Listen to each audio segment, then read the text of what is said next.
Hello everyone, thank you for coming to my channel. My name is Alana Lane and today we're talking about IPS. Now we already talked about the intrusion detection system. Now we're talking about the intrusion prevention system in this brief video. So the highlights of the intrusion prevention system, we know that IPS blocks and prevents threats from even happening. We know that IPS has preventative control capabilities, and we know that there are also detective control capabilities as well. The intrusion prevention system can send alerts to other systems such as SIM, and so it does have that in common with the IDS system. They both send alerts. However, the IDS system passively sends alerts and reports, while the IPS system is active. I think of it as a security guard. I think of the IDS as a security camera, very passive. It ain't gonna do nothing, but it does watch. It's good at, watching and identifying, but the IPS system blocks and prevents threats from going any farther. It can send alerts to firewalls. It can send alerts to different systems as well.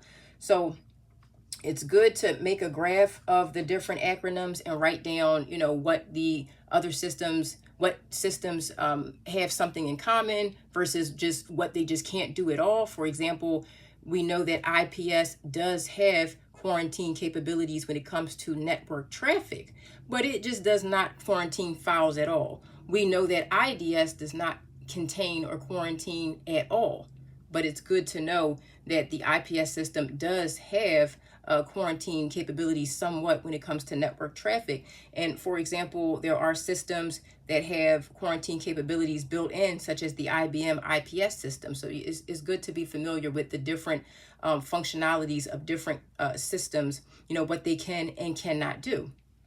Okay, you want to keep in mind that the IPS, the intrusion prevention system, does not quarantine endpoint files the way that the EDR does. Okay, EDR stands for endpoint detection and response. We're going to talk about that in another video.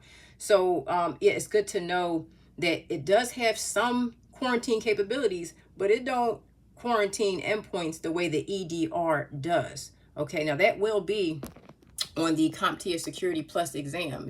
What system blocks and prevents threats? We already know that IDS is not going to be the option.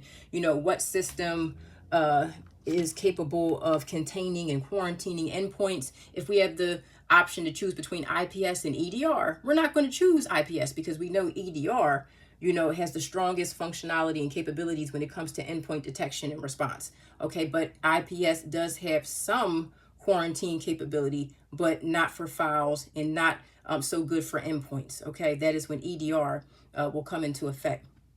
So it's just good to know the difference between the acronyms. Make yourself a board or, just on plain paper, so you can compare the pros and cons of the different systems. There are systems that are integrated together, and have the functionalities and the capabilities of both systems as well. But for the CompTIA Security Plus, you want to be able to determine the best answer for each system. So it's good to make yourself like a little graph. So thank you for coming to my channel, and stay tuned for more cybersecurity training videos.